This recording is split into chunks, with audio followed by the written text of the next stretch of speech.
Broadcasting live from New York City. Brought to you by Global Wealth Office at Nest Seekers International and Classique Moderne. This is Peace and Good Wealth. Well, good morning, Colin and Perry. How is everyone today? Today we have a really, really special podcast. I know I say special all the time, but this one's really super special to me because we're going to be talking about a place that's near and dear to my heart. And our special guest is the head of Nest Seekers in that region. He is the Chief Marketing Officer for Nest Seekers International and the Managing Director for Southeast Asia.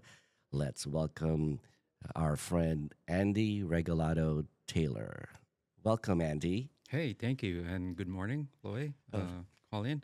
Good to see you guys. I know it's been a year, and it's been quite an adventure, and really just, happy to be here and see you guys. You have been going through, leaps and bounds from the get-go. You went from, you know, preparing for the project, and now you're really all over the place in Southeast Asia. With a project which we're going to be talking about in a few minutes. But how are you doing? You're in New York, for the Global Summit and to talk to have presentations about the project as well, which seems super exciting. But also you're amongst friends, friends that you've had for how long was it? For 15 years? Yeah. 17 years. 17, 15. Yeah. Yes. So let's talk a little bit about, before we get into Southeast Asia, let's talk a little bit about you because you really are not just a success story, but it's not an overnight success story. You worked very, very hard to get where you are. So that, I don't want people to think that, it just happens, but it comes after years of working really hard. So before real estate, tell us a little bit about your background. Right. Well, I was in the medical field. I started in California. I was, in physical therapy. And then I moved to the Hamptons in 2000 and kind of got introduced into real estate by accident. Mm-hmm. And from then on, the rest is history. And I did marketing, I did some selling. And then I moved to New York, I think 2011, like full time. Mm-hmm. But I kind of been back and forth, New York and the Hamptons. Mm-hmm. But I was in the Hamptons for about 10 years. So I got exposed to, luxury real estate, especially marketing as well. Mm-hmm. So that's how it all started. And now was in New York, now I'm in Southeast Asia. Well, I think that also the what people don't, or I think probably minimize, because everybody talks about marketing, but the true marketers like you understand that the sales part is the least part of it. Mm-hmm. That most of the work is really done by efficient, effective marketing, and understanding who your target audience is, how you produce merchandise and package a product so that it appeals to the right audience at the right time, in the absolutely best way. And mastering that through many, many years of working on luxury properties has really given you a very unique insight into how, from development all the way to the sales, how all of that happens and what makes sense, what doesn't make sense, what works, what doesn't work, mm-hmm. and the many different ways to approach marketing. Now, let's talk a little about where the area. First, you have worked on marketing not just in the U.S. and New York and the Hamptons, but also Miami, L.A., Europe. Mm-hmm. What is there a difference between that and sort of how one would market a product in Southeast Asia? Specifically about the Philippines or Singapore or Hong Kong, etc.? Well, there's not a lot of big difference. Really, marketing depends on what's the latest trend. Mm-hmm. But you have to know the culture as well, mm-hmm. because that's a big deal. Right. Europeans tend to, react to certain marketing as opposed to Southeast Asians Right. or Asians in general, and Americans the same way. But I did see the evolution from print marketing to websites, That's right. internet. Right. That changed the whole game Right. And because now with social media, it's it's also social even media and yeah. stuff. So basically, you do the same thing, but sometimes you do it a little bit different way, Mhm. like the approach. In Asia, bigger is better. Uh huh. But now there's a latest trend, which I will discuss Mhm. later, that now it's all about what we call the understated I luxury, really see which this kind of, absolutely. those kind of things. So, yeah, there's not much difference, but you just have to be more aware with the culture and how people react to it. So, speaking of that, when people talk of Asia, I think many people don't realize how vast Asia is and how diverse Asia is. Hmm. For instance, the Middle East is part of Asia, but it's not often referred to as that. And then there's Asia, where the most common countries are talked about are for economy and financial reasons, China, Japan, and Korea. But there's also Southeast Asia, although many know it as a destination place. Where for in Indonesia, Bali in Indonesia, Thailand, Palawan in the Philippines, etc. Hmm. But I think a lot of people have skipped sort of the very very historical part of its contribution to the history of the world. So, for instance, the Philippines has been under Spanish rule, for what 300 years, Hmm. and it has from Indonesians to the Malays to the Chinese to the Japanese has been influenced by all of these, including the Americans, when they've occupied it. The Philippines, which is known to us, I think certainly Filipinos, as the Pearl of the Orient Seas, has always been not just an attraction, but a magnet for people from different nations, whether it's Europe or Asia, to come and sort of plant their roots there historically. And I think part of it is because we are a very welcoming people. And I Right. think we were talking about this yesterday that the it was many decades before I returned to the Philippines after Hmm. being gone for a very long time, and I had forgotten how my sister told me this, like prepare to encounter you know a different level of politeness and care and thought and and respect. Right. And let's talk a little bit about that, because that's, I think, a culture that's um, that's it's not unique necessarily to the Philippines, but it's fairly similar to Asians. Hmm. It's that type of respect. But Filipinos, for instance, if you speak to somebody that you don't know, whether it's if it's a man or a woman, if it's a man, you call kuya, or elder Hmm. brother, and if it's a man, it's ate, or elder sister. When you're addressing them, if you're even talking to them, whether it's asking for directions or asking for help, it's always like that, even if you've never met them before, right? In the hospital, even when my father was in the hospital like a couple of weeks ago, Hmm. Filipino nurses and doctors were saying to my dad, Papa, or Itai, it's like we extend that family. Hmm. Tell us a little bit about what it's like, so people can understand what it's like living among the Filipinos.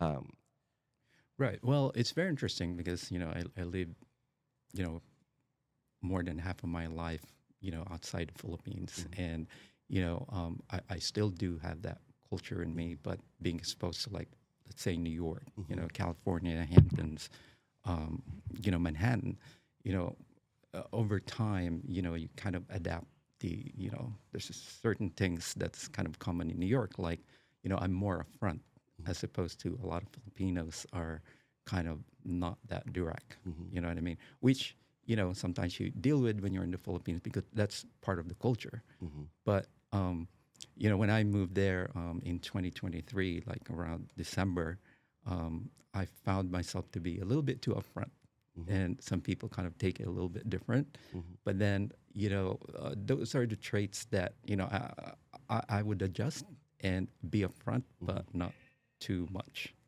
in a way. You Right. know what I mean? Yeah. Upfront, but kind of diplomatic in a way. Because in New York, we're pretty much kind of like, okay, I'll say what I feel. Right. And I You know, think also it comes across differently no matter how, I mean, I've found that no matter uh, how polite I thought I was, hmm it's still in comparison a little bit more abrupt yeah, than what they true, true. what they expect. But also the other part of it is that, and hmm they've always said that if you want really good service, hmm whether it's hotels or destinations, etc., you come to Asia because Yes. they really give a lot.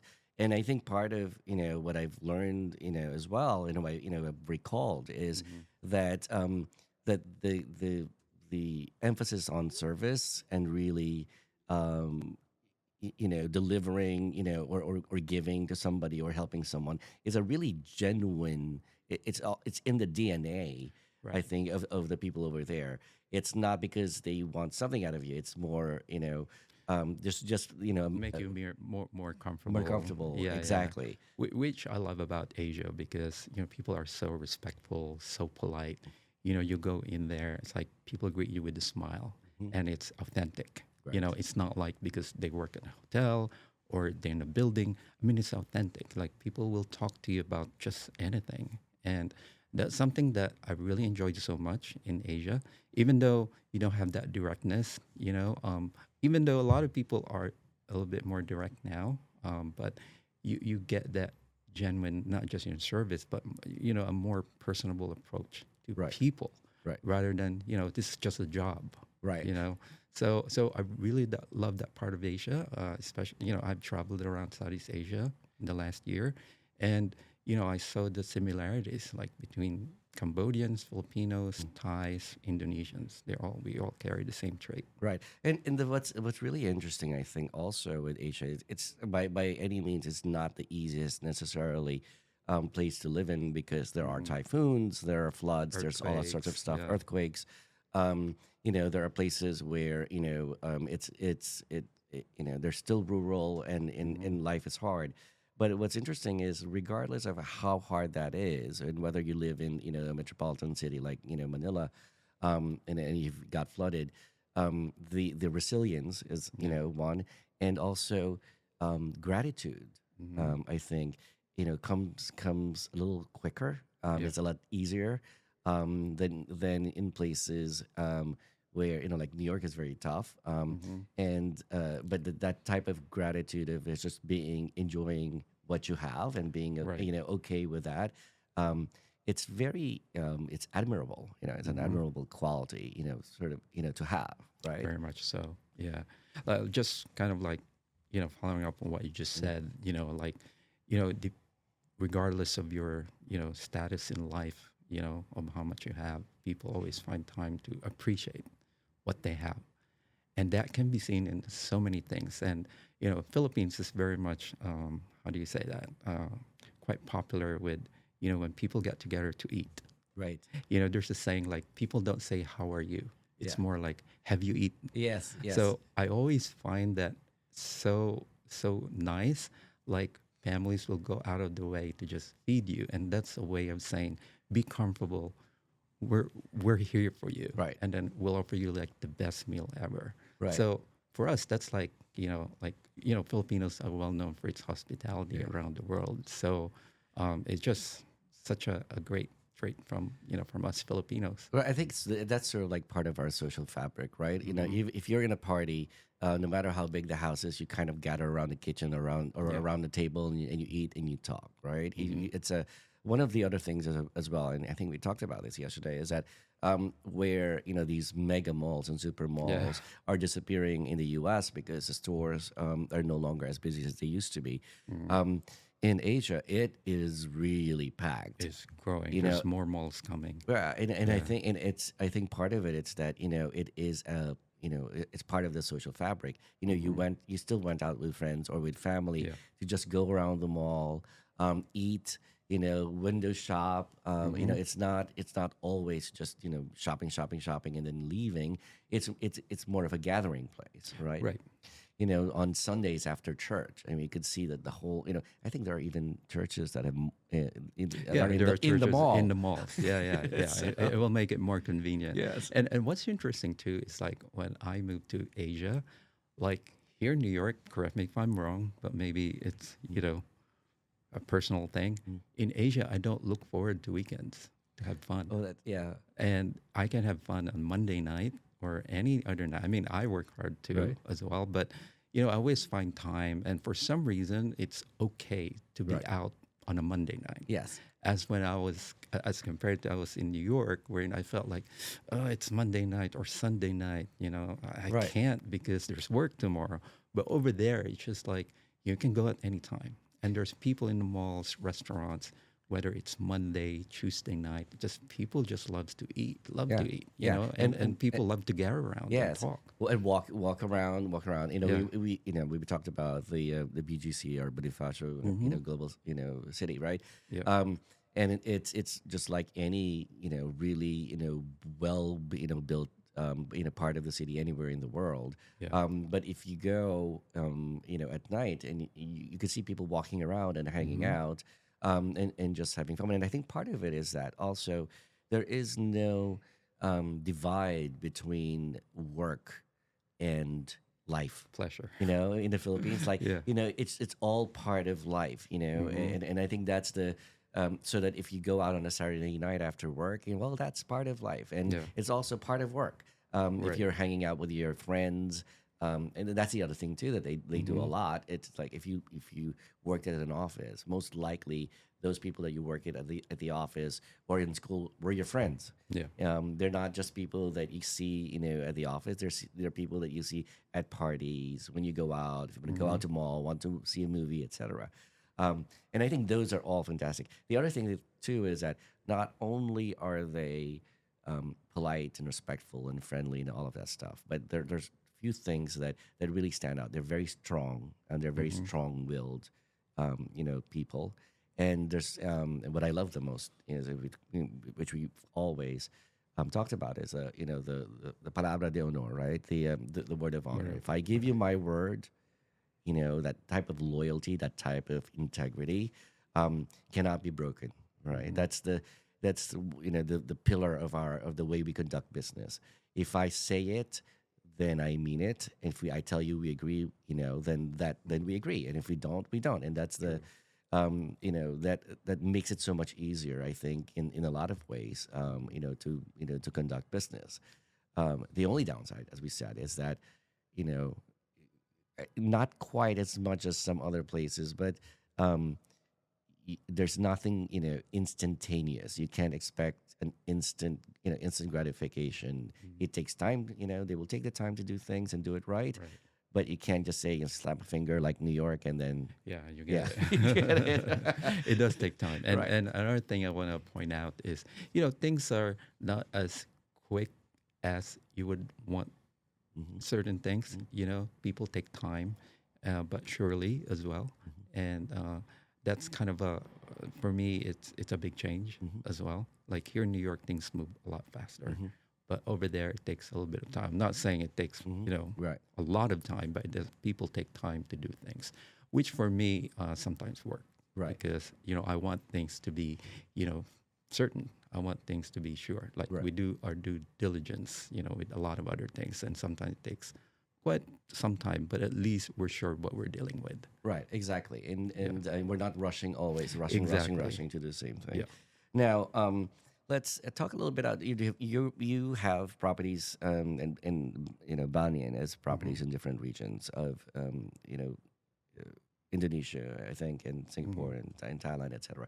Um, are there any differences in that how they what's the vision of Banyan in terms of development? I think I know that they have a um, they have a really remarkable reputation, Mm-hmm.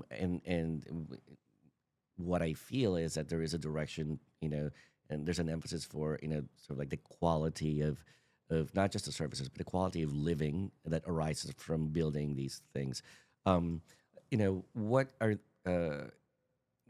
there? Which of the areas sort of like came first when they were developing? We're a banyan tree or collectively called Banyan Group Mm-hmm. now, started in Thailand.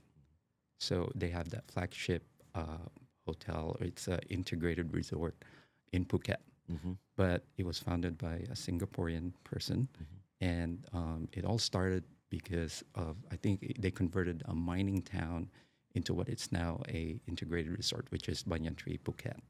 Um, it's a one of the top luxury hospitality brand around the world, and main office is in Singapore, and the a strong commitment to sustainability, um, wellness, and cultural integration. I know there's a lot of other brands out there, but Banyan Tree stands out because of the cultural immersive experience.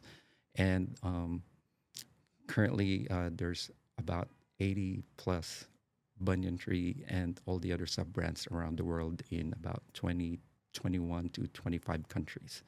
And it's continued to grow. And I think in the next 3 or 4 years, it's going to be 125. So there's strongholds in Asia, Middle East. There's some in Africa. There's 5 or 4 in Mexico. There's going to be a banyan tree in Bahamas, in Bimini. They have a few in Cuba. And slowly venturing into Europe. They have banyan tree in Greece and opening one soon in Austria. So it's one of those big hospitality brands. But like I was saying earlier, there's these new trends about wellness, and Banyan Tree is strong commitment to wellness, and very important is sustainability, which is the biggest trend or the latest trend in Asia right now when it comes to hospitality and residential projects or developments. Right. So let's talk about it simultaneously about those two things. One is the Banyan project that you have in Manila is a $1 billion project. Yeah. And is it the first of how many? 5 or 4 or 5. There's going to more? be like 6, 7 7 more. more. Yeah. So and you're doing very well. I think you're 40%, almost 40%. Well, 30% Yeah, sold. 30% sold. Yeah. But I think one of the things that people it's really remarkable is that it's in Manila. It's right by Manila Bay. Yes. Right. And I have to admit that Manila Bay did not look like Manila Bay anymore to me because I knew it I would walk Ross Boulevard and you saw the water right away, right? A But famous it's sunset. extended, yeah. Now, but Manila Bay sunset, I have to say, as an anecdote, is Ken's stepfather, who was in the Navy, who during World War II. He didn't talk a lot, but the very first time I met him, when he found out, that I was Filipino, he said that I can tell you that the most beautiful thing I've ever seen in the world was in Manila Bay sunset, because he said that every sunset, the ship would ring the alarm, would sound the alarm, and all of the people in the ship would go up to the deck just to watch the sunset, right? And I think that's sort of like that's the kind of thing that you cannot replicate in the world, which you have Yeah. in your project. I get views of Yeah, the so sunset. let's talk Yeah. about a little bit about the project. What are the range, sort of like sizes wise? What the amenities are? And also the in terms of what it offers, what the mixes are, and finishes, etc. So I know. Sure. Yeah. Yeah, so it's an ultra luxury mixed use project. So it has a hotel component, it's a residential and luxury retail. So it's 34 stories high, and of course facing Manila Bay. And the delivery is 2027 for residential and 2028 for the hotel. And the reason for that is we're going to be, fitting out the hotel rooms, of course, carpeting, furniture, and everything. So Banyan Tree Manila Bay, we launched it in June of 2024, and within 6 months, we're 30% sold. And we also sold out all the penthouses. There's Wow. about 6 penthouses and sold out within 6 months. Price range of those penthouses range about 17 million to about 23, 25 million USD. So I'm gonna say it in meters because I know Right. sometimes now I moved to the Philippines, everything is meter and not square That's fine. feet anymore. So we start about 145 square meters Hmm. up to the 1,745 750, which is the biggest penthouse Hmm. apparently in Manila that's sold recently. Right. Well, that's what is around 17,000, 18,000 square feet, Yeah, it's around which that. is also the biggest, like the penthouses in New York as Right. well, right? That's massive. Yeah. It's a mansion on its own. And are where are the buyers coming from? Are they coming from all over Asia? Are they coming from Europe? Coming from the U.S.? It's a mixed bag. I Mm-hmm. would say there are local buyers. There's also, a lot of, foreign buyers Mm-hmm. from the U.S., Mm-hmm. from, East Asia and Southeast Asia. There's, a few in Europe. It's a mixed bag. Right. And, expats, end users, Mm-hmm. people who want to actually stay there. We also have investors Mm-hmm. as well. Because we're also doing leaseback. So what we do is we sell the units, the hotel units, and there's like a profit share. Mm-hmm. Banyan Tree will be managing the hotel. So basically, you just collect the profits every 4 months. So And more like an investor right. unit. So you stay Yeah. there whenever you need to, and if not, then they lease it back to you. Is that good? No, no. There's you have a contract between you the owner, Mm-hmm. and then Banyan Tree, Mm-hmm. who's going to be managing the hotel, or actually developer, and that's like 20, 30 years agreement, Mm-hmm. and then you just get a profit share. Mm-hmm. So we give you like 15 days Mm-hmm. a year, but you could use Is it- anywhere around uh, the world that's under Banyan Group. Right. That's Hmm. that's really fantastic. Fantastic because Yeah. not only do you have the luxury of Hmm. being able to use it anywhere in the world, but you also get as an investor Yes. return on that investment. Now let's talk a little bit about one of the things that I said when I was there in November was that I was very surprised that the the the the the spirit of Asia is very much forward looking. It's very future oriented. There's a lot of optimism, in Asia. Uh, they're looking for what are we, what does the future look like, right? And we talked a little bit. You mentioned a little bit about a trend. So let's, what trends are you seeing? What's the emphasis now in development in the region? Right. Well, there is a rise of what we call eco luxury. So this is like luxury with a sense of responsibility, and this is the latest trend in Asia now. Now, um, I want to mention that there's a lot of branded residences Mm-hmm. and hotels being, constructed in Asia, and in fact, Asia holds I think, 27% of the branded residents in the world, and 65% of that is just in Southeast Asia. Thailand and the Philippines, Thailand being, I think, about 23% has the branded residents all over Asia. Philippines comes second at 17%. Now, why is this happening? Right. Is because there's this need for people to also not just about space, but rather experience. Mm-hmm. So it has become very experiential.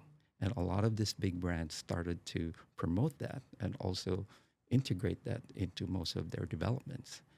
Good example, Amman, you have Mm-hmm. Banyan Tree, Four Seasons, Six Senses. Mm-hmm. They all have integrated, sustainability, wellness, and longevity. And this is the latest trend in Asia. They have wellness programs, longevity programs, spa. Mm-hmm. So it became more of an experience rather than square footage. So now, when you're selling this project, you don't sell the square footage itself or where it's located, Right. but what service, what amenities do they have? Right. What is that experience? And people want memories, Mm-hmm. and I would say, engagement or meaningful interaction over square footage. Right. or square meters. Well, and I think that's really key because while we call that lifestyle over here, right? Mm-hmm. Lifestyle has become, what the term rock and roll is in music, which is that undefinable thing Mm-hmm. that's so generic that you can't really understand it. But when we talk about experience, the actual experience of a person as they live in a specific space, Mm-hmm. right? That makes a difference. But there's also one thing that we talked about that you've mentioned to me, and I'd love for you to talk about a little, is the difference between wellness and longevity. Yeah. How do we define the two? How do we distinguish between the two? Right. Well, longevity is more like people who want to live longer Mm-hmm. and also who want to stay younger. Mm-hmm. So there's programs about stem cell, Mm-hmm. to kind of prolong your Right. life, some health programs, but wellness is more like your well-being, Mm-hmm.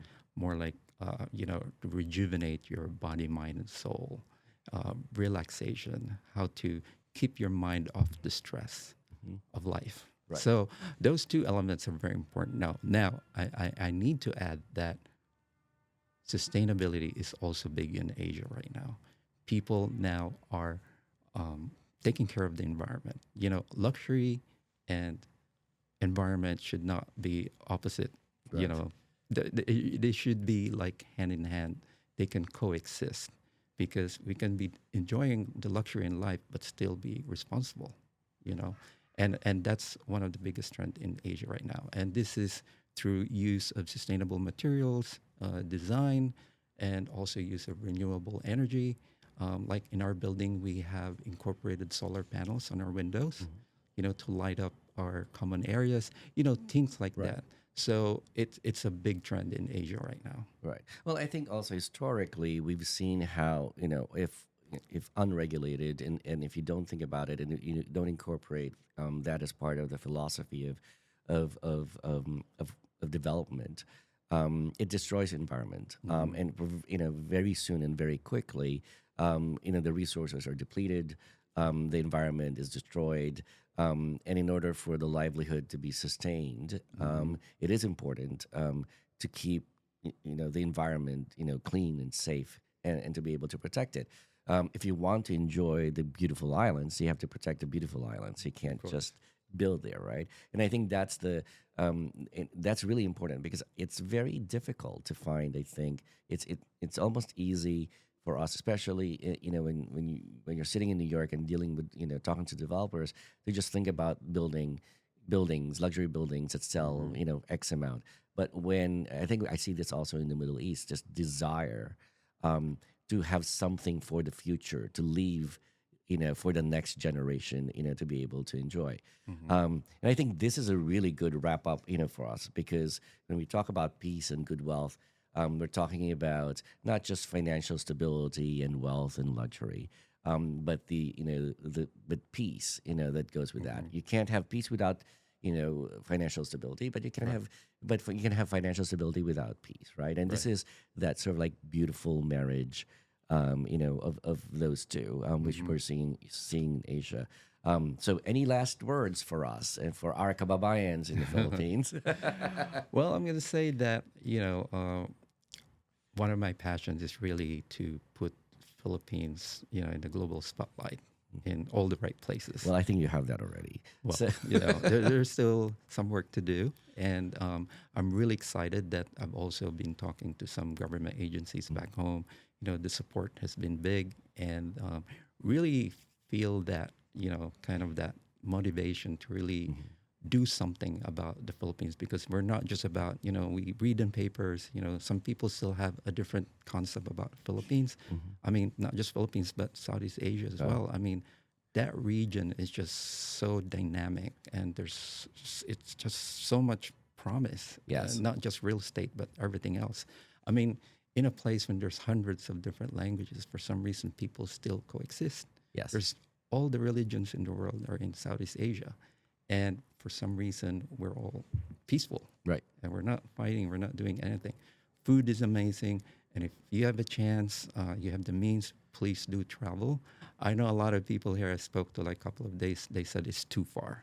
And I'm like, Yeah, I know it's a long flight, Right. but I have to say it's worth it. Well, if you can, I think if you can go to Singapore and you can go to Japan, you can go to Korea. I certainly you can go to every other parts of Exactly. Southeast Asia. So, Yeah. and I think again, it's like not being lumped into one thing. We are a Hmm. cauldron of many many different Yeah. things, and I think the experience is always going to be different in all of those places. And people should absolutely not just explore it, as a Hmm. destination place, but Yeah. really think about being part of the community of Southeast Asia. Just as you would, if you're thinking about living or in Mexico or having a place in Hmm. Mexico or Brazil or Italy, there's Southeast Asia. I remember one of my clients said to me, You're from Southeast Asia. What are you doing here?" He said, "You already had paradise. Why did you Yeah. leave?" Because he loved it so much. I love So, it. well, thank you so Yeah. much, Andy. Congratulations. Maraming salamat. We wish you very, good luck in all your endeavors. We would love to see you soon. If it's not here, then hopefully there in Manila. I missed you the last time I was there. Mm. Um, and I let us keep us in mind and keep in touch and tell us all of the beautiful developments you're doing. Absolutely. And we are you going to be running for president? I Uh, heard. that's not even on my list. No. I Okay, think I'm better off just doing what I'm doing now. right. Yeah. Well, There's a good way to serve the country as right. well. So, So yeah. certainly you're doing a spectacular job. Thank you. Thank Yeah. you again. I want to try this. I Yeah, want to do it in 5 different Southeast Asian sure. language. Okay, good. So I want to say, Akun, terima kasih, kapkun, salamat, and come un. So no matter how you say it in any languages, that means thank you so much. Thank you. Well, that's it for us, folks. Thank you, Andy Regalado-Taylor. Thank you, everyone, for joining us. This is Loy Carlos wishing you peace and good wealth. See you soon.